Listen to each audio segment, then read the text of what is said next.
Thanks for joining us on ntTV News at noon. I'm Lexi Flores. And I'm Jalen Jackson.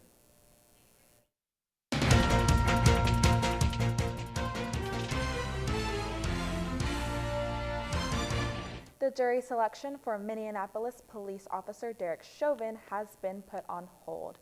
Chauvin was the officer charged with the murder of George Floyd last May. The delay comes in the wake of the latest development over the possible reinstatement of a third-degree murder charge.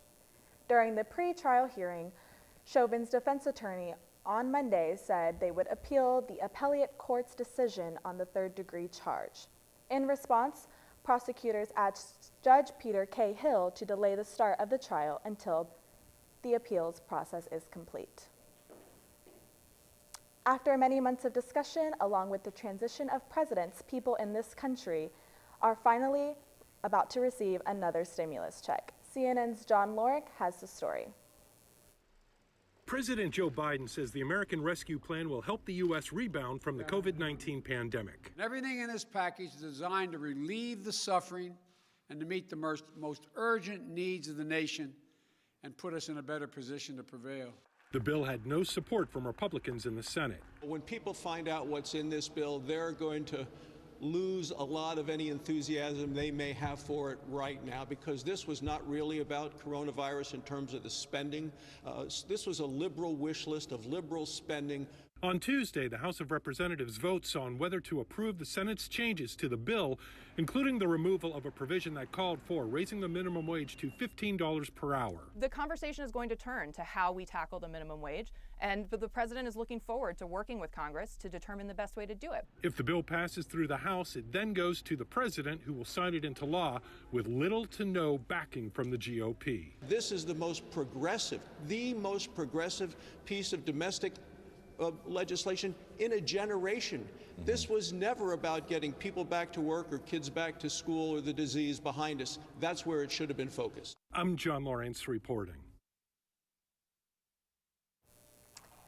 Under the new plan, those who earn over $80,000 and couples who earn over $160,000 are not eligible to receive the stimulus check. President Joe Biden will sign 2 executive orders aimed to promoting equality and ending sexual violence in schools. The first order will establish the White House Gender Policy Council. The group's first tasks will be combating systematic bias, including sexual harassment, while later goals will focus on reducing the wage gap. The second executive order will direct the Department of Education to ensure students being safe in school against sexual violence. The Biden administration will also be tackling disadvantages women are facing. According to the administration, the pandemic has impacted women unevenly as they have exited the workforce to care for their families. In the wake of allegations of sexual harassment made against Andrew Cuomo, the New York governor has more backlash to deal with this time. Its lawmakers, including members of his own party, speaking against him. CNN's Nick Reisman reports. For nearly a year, Governor Cuomo has issued orders shaping New York's COVID response. On Friday, state lawmakers moved to take that power back. In light of recent events, however, it is clear that we need to move toward a system of increased oversight, review, and verification between the legislature and the executive branch. The clawback of Cuomo's power comes as he faces multiple scandals, allegations he sexually harassed multiple women, and the ongoing controversy that his administration shrouded in secrecy the true death toll in nursing homes. Senator Gustavo Rivera says it's a matter of trust. I did not trust them then. I do not trust them now. What I do trust is a process, and what I trust is that we can collaboratively and cooperatively actually work to resolve the issues that New Yorkers need for us to face. Cuomo will not be able to issue new pandemic-related directives, but existing limitations on public gatherings and other measures will remain in place. Senator Jeremy Cooney says it's a matter of returning control. It's the nursing home issue, it's the ongoing vaccination issue, that the legislature needs to play a more active role in partnering with the executive to make sure that people are helped as we navigate ourselves through the rest of this pandemic. But Republicans like Senate Minority Leader Robert Ort argued the bill just does not go far enough.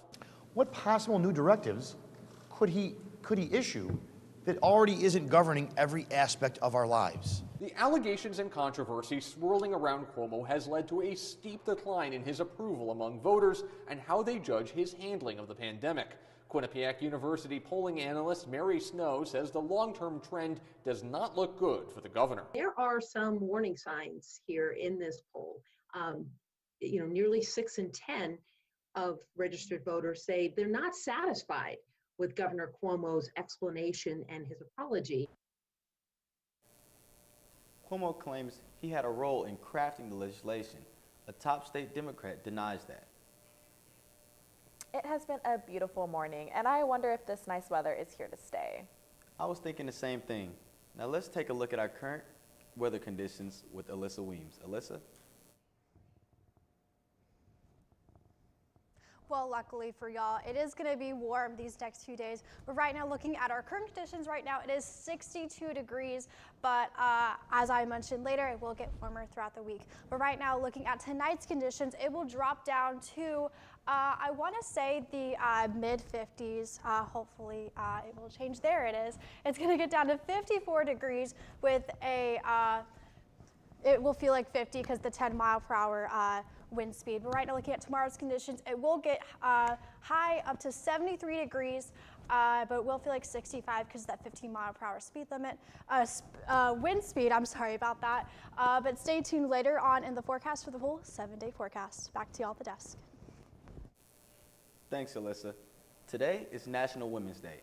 Did you know that this holiday was actually founded in Soviet Russia after women were given the right to vote on this day in 1917? While we celebrate this holiday on the 8th of March, other countries like France celebrate the first Sunday of March each year, to which our French allies spent the day celebrating by bringing beautiful art to the streets of the city that center solely on women. Today may be a day dedicated to women, but the city of Denton has committed the entire month to the history of strong female leaders. For more information, go to Denton County's Friends and Families website. That's dcof.org/herstory for more information. With the mask mandate being lifted in Texas, things are about to change for all of us. Whether good or bad, that depends on the residents of Texas. This weekend, I got the chance to see how the University of North Texas students feel about the sudden change.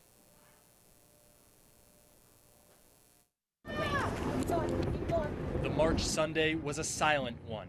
No chanting.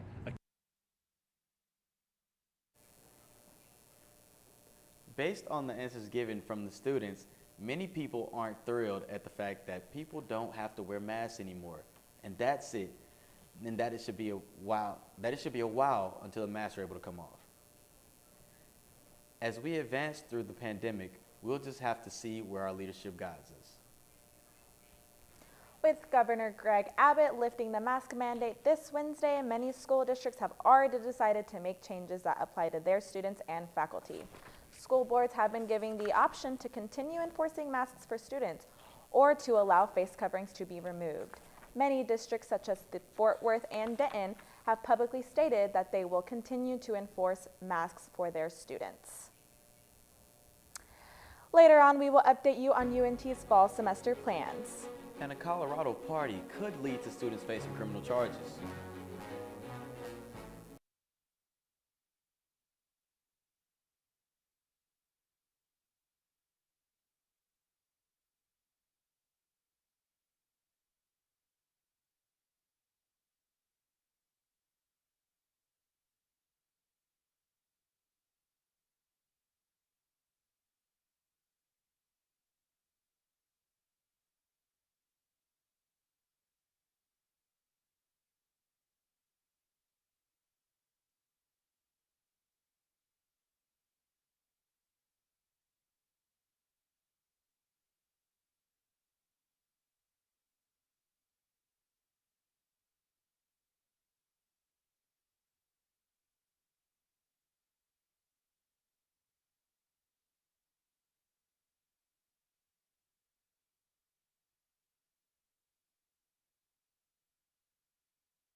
Protesters took the streets Sunday, a day before the former police officer Derek Chauvin's trial is set to begin.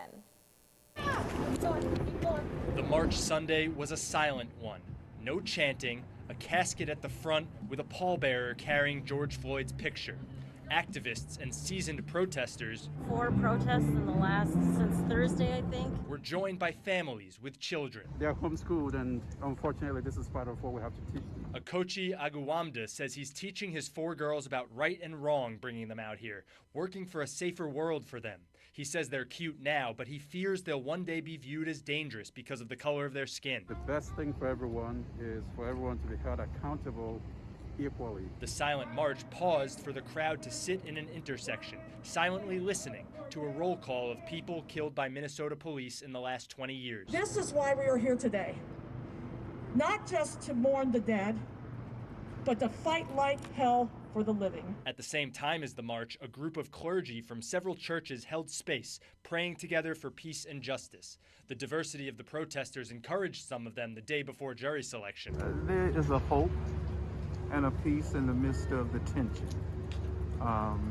There's a lot of tension, and we can't deny that. It looks like there's a collective coming together around this, and that's what we need right now, is for us not to be divided. On Thursday, a Denton City police officer has been charged and arrested with distributing child pornography. David Schoolcraft was arrested by the FBI on Wednesday, according to the charges. The incident happened in December last year. Schoolcraft is currently on paid administrative leave due to the Texas policy. He will have his hearing in federal court next Friday, and we will keep you updated on that hearing. The new COVID vaccine from Johnson & Johnson is headed to Texas with nearly 200,000 vaccines. However, Denton County has not been allocated to receive any of the new vaccines from the American company. The Pfizer and Moderna vaccine requires 2 shots, while the Johnson & Johnson only requires a single dose. Denton County has been receiving the Pfizer dose exclusively since early February. With the mask mandate set to be lifted this Wednesday, Medical City Denton and Texas Health Presbyterian of Denton have announced that they will continue to take precautions against COVID-19, which will include mask requirements and employee screenings. The Texas hospital said in a press release, quote, "While we respect Governor Abbott and realize he has faced enormous challenges with the COVID-19 pandemic and recent weather issues, we strongly disagree with removing the mandatory mask requirement." I have been loving this weather, and I really hope it's here to stay. I couldn't agree more, Lexi. Hopefully, warmer temperatures are coming our way. Let's see what our weather anchor has to say. Alyssa?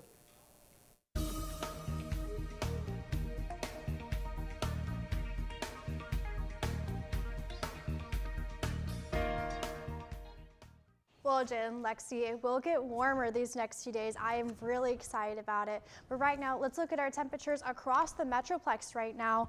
Right now in Denton, it is 62 degrees, like I mentioned in first look. We have Graham at 64 degrees, Dallas at 63, and Paris up here with 60. Right now, let's look across the state, where we have Abilene at 59. We have Oklahoma City up here at 58. And we have El Paso also at 58. So it's gonna be probably in the lower 60s, upper 50s for today. But right now, I'm gonna take you for the 7-day forecast right now. So right now, it is gonna get to a high of 79 degrees on Thursday. However, it is gonna start raining this weekend, but you all can still enjoy the weather these next few days in the high 70s. But as I mentioned, throughout the weekend, it will get rainy into next week. So I would definitely take advantage of these warm temperatures and the sun outside. Back to y'all at the desk. Thanks, Alyssa. Looking forward to warmer weather. The University of North Texas has been working diligently to offer safe in-person events for students. UNT plans to hold more in-person events for the fall 2021 semester. Jessica Jalal is live at the Union to provide more details. Jessica? Well, good afternoon on this beautiful day. We are live outside the Union, and I have some great news regarding the upcoming fall semester. Now, according to a recent announcement from UNT President Samatras, there will be a mixture of online and in-person classes with more than 1,000 classes online and 80 programs. The university does plan on returning to a full traditional schedule with mainly face-to-face classes. However, there's also going to be an abundance of online classes. As of right now, there are entirely virtual degree plans offered by the university, but mostly at a graduate level. And we are expected to see more undergraduate programs as the fall semester goes on. Educators have learned in the past year what works best for them, and students have learned if remote learning or online learning works best for them. The full summer and schedule of fall classes and summer classes will be available online March 15th, and registration will begin March 22nd. As fall semester comes up, more student events and activities will take place. But as of right now, do your part and stay 6 feet apart. That's all I have for you guys today. Back to y'all at the desk. Thank you. University of Colorado students threw a party that left the neighborhood looking like a tornado scene this past weekend. Victoria DeLeon has more with the story. As early as 8 a.m. Sunday morning. I know a lot of students wouldn't want to get up at 8 a.m. On a Sunday morning, but a lot of them did. Haley Breaker and other students were cleaning up a mess that wasn't theirs. I was very disappointed. Saturday night, police were called to break up a large gathering near 10th Street and Pennsylvania Avenue. Most CU Boulder students know the area as the Hill. Knowing that these are my fellow students who are out there doing this and who aren't necessarily the ones there, this morning to help clean up was just disappointing. Cars were damaged, glass and trash was everywhere. Police officers were assaulted. Boulder County District Attorney Michael Doherty called these actions selfish and criminal. And I can promise you that the District Attorney's Office, along with our partners in law enforcement, regard this conduct as very, very serious. And this all happened during a pandemic. The individuals who participated in this activity last night negatively impact all students at CU, our businesses, and our communities. Boulder County's health director, Jeff Zayak, says it could be weeks before they know the extent of the impact Saturday's event had on the community. It was just shocking to see that. Haley says what happened Saturday was disheartening, but she's grateful for her classmates that stepped up. I do love my Boulder community, and I'm very proud of everyone who showed up. Victoria DeLeon, 9 News.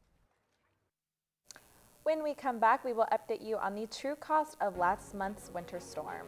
And Kimmy Farrell has more with which businesses on the square are still requiring masks.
everything from citrus crop loss, power outages, burst pipes, and loss of lives. The recent Texas winter storm damage has cost $130 billion, according to the AccuWeather. Waco economist Ray Perryman believes the total cost will be even greater, reaching anywhere between $197 billion to $296 billion. This would make the winter freeze the costliest weather event, topping Hurricane Harvey, which cost $125 billion. A new poll shows that many Texans want to see casinos in the Lone Star State, but sports gambling does not have the same support, according to a study conducted by the University of Texas at Tyler. 57% of Texans support casino betting, while 43% are for sports betting. Texans are estimated to spend around $2.5 billion a year on gambling operations outside of Texas. Despite popularity, Texas is not going to be legalizing bets for some time.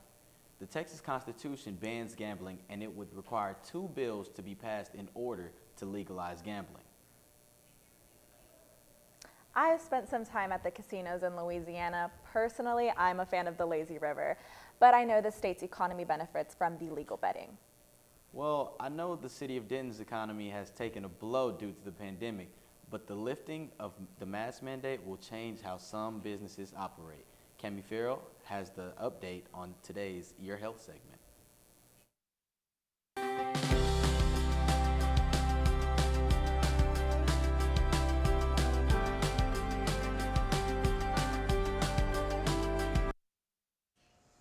Thanks, guys. In this week's Your Health segment, we called over 20 businesses near or on the Denton Square to learn how they are responding to Governor Abbott's new executive order.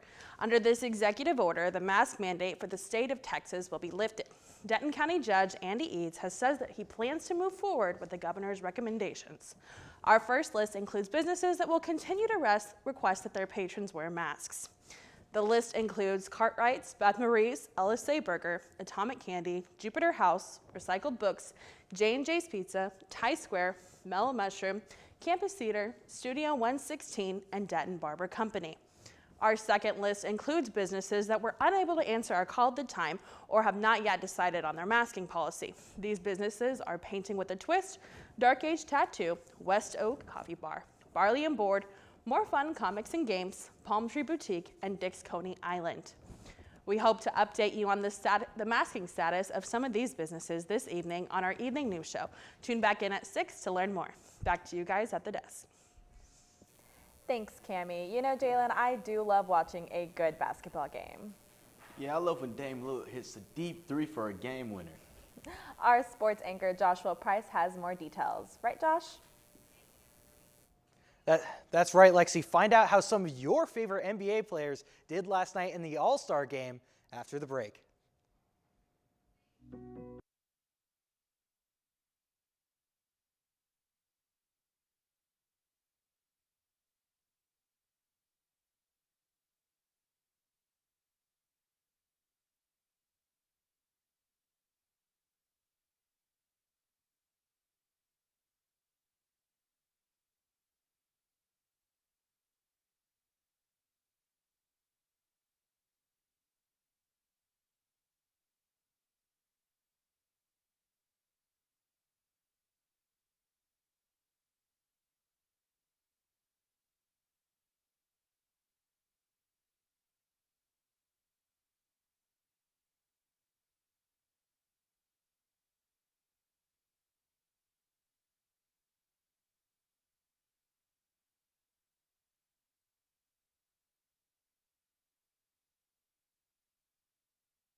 The All-Star Game brought excitement and a break in the NBA season as the league's best players came together.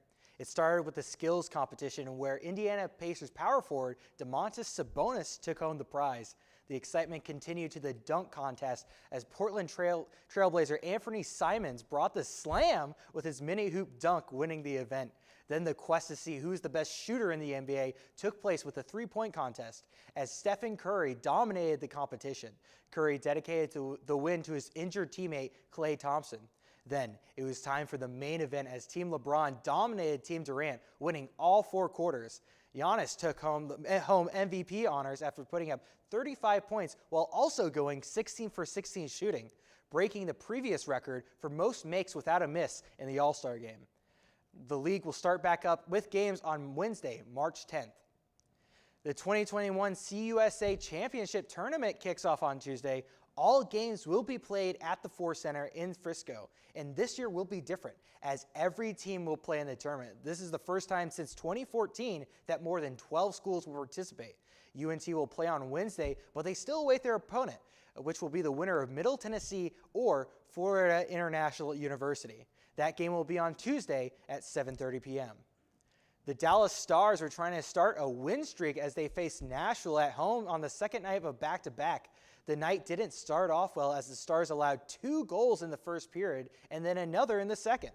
That put the Stars in a 3-0 hole, but the Stars were able to rally back in scoring 3 goals in the last 8 minutes to force overtime. Neither team could score goals in 3-on-3, so a shootout was needed. Nashville was able to stop Dallas while Roman Josi scored the winning goal for the Predators.